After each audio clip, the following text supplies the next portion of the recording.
மறுபேச்சென்ன மூச்சென்ன வந்தேனே என்றான். அவன் யார் என்று பேர் சொல்லி நெஞ்சோடு நின்றான்.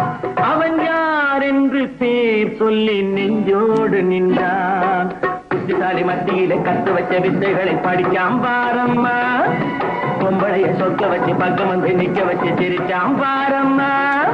ஒரு நாள் கூத்துக்கு மீசையம் வச்சாம் மேடையிலே, மறுநாள் பார்க்கையில் மாறி இருந்தான் ஜடையிலே.